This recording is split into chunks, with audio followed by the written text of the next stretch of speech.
So here's what nobody tells you about selling a home. And that's if your neighbor's home has been sitting on the market for months, or you're about to list your house in the suburbs of Houston, Texas, and want to avoid that same nightmare, then stop scrolling. Over the next 10 minutes, I'm revealing the real numbers behind our 2026 market shift and the exact three-part winning strategy that sellers are using to pocket top dollar while others are chasing down the market. So what's actually happening in the real estate market right now? So before we get into this three-part strategy, I want to give you an honest picture of what this market looks like in 2026. Because I think a lot of sellers are operating off old information. So here are the actual numbers for spring 2026. The active listings in Greater Houston have climbed to roughly over 55,000 homes. That's nearly an increase of 9% year over year. And days on the market are sitting at about 67 days right now. A year ago, that number was closer to 62, and right now the median list price across the metro area is around $350,000. Now, is this a bad market? Absolutely not. Pending sales also jumped 13% in the most recent report. There are buyers out there. They're motivated, but they're also informed. They have more choices than they ever had in years, and they know exactly what homes are worth in their target market. This is exactly what real estate professionals call a balanced market. We're sitting around 3 to 4 months of supply on hand. This is not a crash. This is not a frenzy. This is a market where a strategy matters more than ever. So let's talk about the new construction factor. Here's something a lot of sellers in the suburbs aren't thinking about. You're not just competing against that house down the street in areas like Katy, Fulshire, Cypress. You're competing with brand new construction. And these builders, they're playing hardball. They're offering rate buy downs, design center credits, closing cost contributions, anything they can do to get buyers in the door. So this is your competition. If you are a resale home and that isn't showing up to fight with the right price, the right conditions, and the right marketing, you're already behind. And that's why this three-point strategy matters so much right now. Okay, let's talk about the three-point strategy for selling your home in 2026. I call it the 3 Ps. The first P is preparation. So here's the reality of this market. Buyers don't want a project. They're not walking into your home thinking, oh, I'd love to buy a fixer-upper. They're thinking, what is this going to cost me on top of a 6% mortgage? And if the answer feels like a lot of money, they move on. Remember, there are 55,000 other listings waiting for them. So what does preparation actually mean? Let's break that down. Repairs first. Handle everything you've been putting off. The leaky faucet, the cracked tile, the door that doesn't close just right. Buyers notice every single one of these little things. And more importantly, their inspector is going to document every single one of those things. Don't give buyers ammunition to renegotiate after they're already under contract. So what can you do? How about fresh paint? This is single-handedly the highest ROI improvement you can make. Think about neutral tones, warm whites, soft grays. It makes every room feel larger, cleaner, and move-in ready. Next, curb appeal. Your front yard is the very first impression. And in a world where buyers are filtering listings online, it might be the only impression you get. Mow the lawn, trim the hedges, power wash the driveway, replace the mailbox out front if it's seen better days. These are $100 investments that can translate into $1,000 at the closing table. Think about this. When you pull up to a listing and the yard's cluttered, it's not mowed, your first thing that you think about is what's the inside going to look like? make sure you start with a great impression from the curb. And cleaning means preparation. Clean like you've never cleaned before. Not good enough, immaculate. Buyers are going to be opening cabinets, they look in closets, they check under sinks. A spotless home signals a well-maintained home. It builds confidence. And if you work with a great realtor like myself, I bring in my cleaning lady at my own expense so you don't have to handle the cleaning. Now, the last conversation I want to talk about in preparation is staging. Now, at a certain price point, I believe that staging is crucial. Professionally staged homes sell faster and for more money. This isn't a sales pitch. This is data. Staging removes the personal items and creates the aspirational. Buyers stop seeing your house and start seeing their house. Now, when is staging great? Staging is great if you've already moved out of the property and you want to make it feel inviting and like home. Staging is also great if you have a bigger property and you don't have it full of furniture. Those are other great options as well. All right, let's talk about P number 2, and that's pricing. And I'm gonna spend a lot of time here because this is probably the most important decision that you make when it comes to listing your property. And I'm gonna tell you something most sellers don't wanna hear. The pandemic is over. Some of you are still thinking about what your neighbor sold for in 2022, how they listed it and they got multiple offers, they sold over asking price. I'm gonna need you to let that go because that market is long gone. And if you price your house like it isn't, you're gonna lose so much money in this market. So let's talk about what actually happens when you overprice your property. When you overprice your property in a balanced market, here's how it plays out.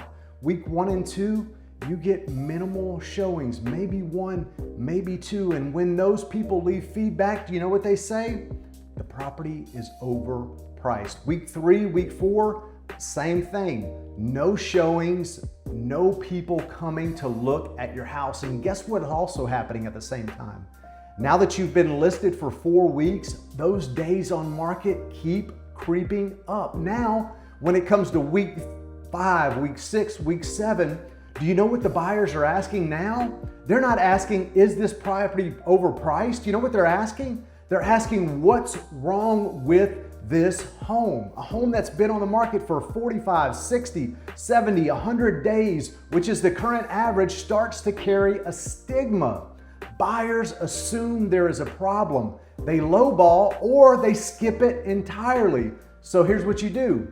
You do a price reduction, but now you've already lost your best window. The best window is the first 2 weeks on the market when buyer interest is high. And you've also signaled to everyone who's been watching this that you're motivated and desperate. That's not a strategy. That's a terrible negotiating position. So what we need to do is price your property right. When you price your property right, you create urgency. Buyers who've been watching similar homes recognize the value immediately. You get showings your first week, you get offers. Sometimes, maybe you might get multiple offers in this market because buyers are well educated and they know that a well-priced home is not going to last long. Pricing your home right gives you leverage. It puts you in control of the negotiation instead of chasing it, and it protects your equity because a home that sells in 2 weeks at the right price almost always nets more than a home that sells in 60 days after 2 price cuts. Now, the question I always get is, how do you find the right price? The answer is a hyper-local comparative market analysis. Don't go to Zillow. Don't talk to your neighbor who listed their home in 2022. But what you need to do is look at what similar homes in your area are closing for at that specific time.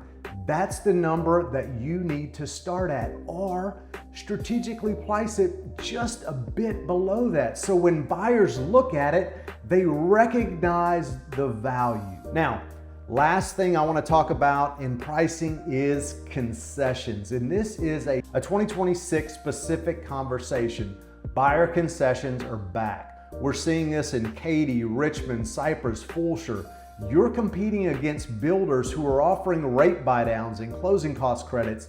You may need to get creative.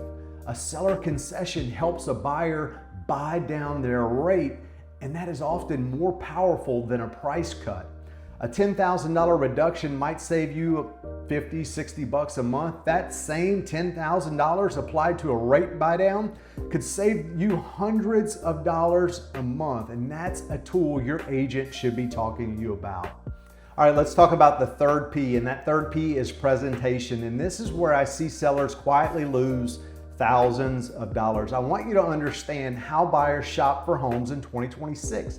Their search starts on a screen. Before they ever drive to your neighborhood, before they ever contact an agent, before they ever schedule a showing, they're on Zillow, they're on HAR.com, they're on Realtor.com, and they're scrolling through photos of your property. They're making a decision about your home before they ever see it. They're making that decision within 3 to 5 seconds, and with nearly 55,000 active listings competing for their attention, bad photos are just bad. They're disqualifying your home. Your home is not going to get a second chance to make a first impression online. So, what does professional presentation actually look like? It means hiring a professional photographer, not your agent with their iPhone.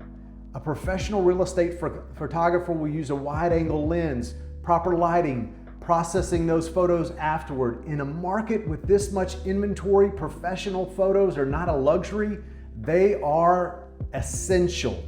For the right price point, consider a video walkthrough or even drone footage, especially if you have a larger lot, pool, or great view. Buyers who watch video are far more likely to schedule an in-person showing. And also, you need to have a strong digital marketing. Your listing should be hitting major real estate portals, social media, your agent's database of qualified buyers, an active buyer's agent. Ask your agent to show you their marketing plan in writing before you sign anything. And your listing description actually matters more than most sellers realize. It tells a story, the lifestyle, the neighborhood, the schools, the commute, not just 4 bedrooms, 3 baths, granite countertops. Every listing has granite countertops. Tell your buyers why your home is the one. Now, here's my last piece of advice regarding presentation.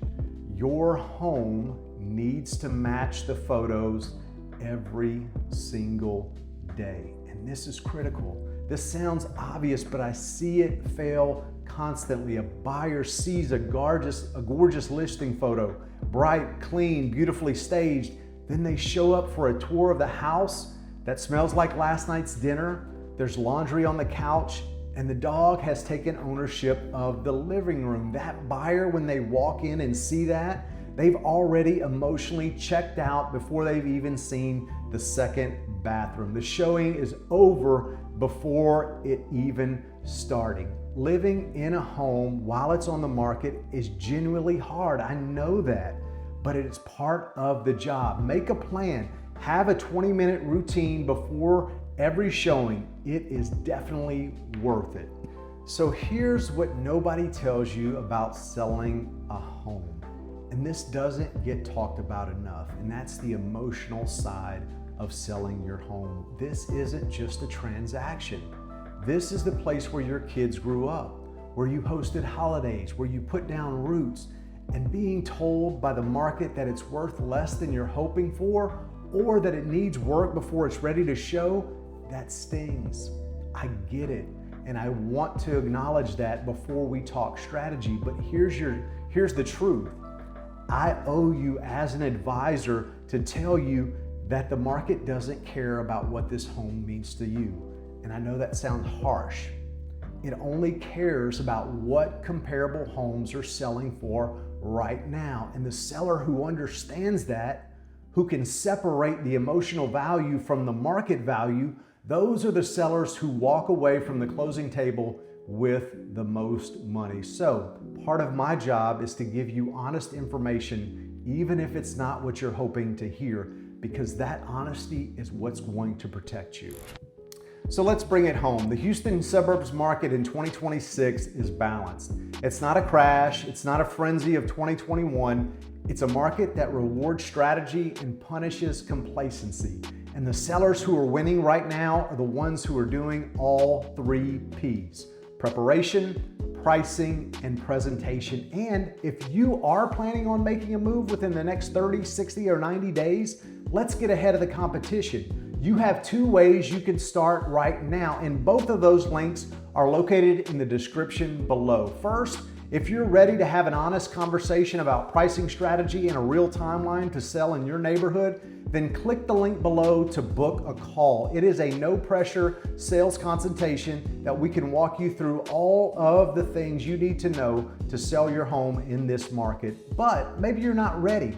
Maybe you don't want to jump on a call just yet. Then feel free to click on my totally free 2026 Houston Sellers Guide instead. This includes my exact math for pricing your home right and the highest ROI repairs today's buyers are looking for. So if this video brought you value, then please make sure you like it and share it with one of your friends who's looking to make a move to the suburbs of Houston.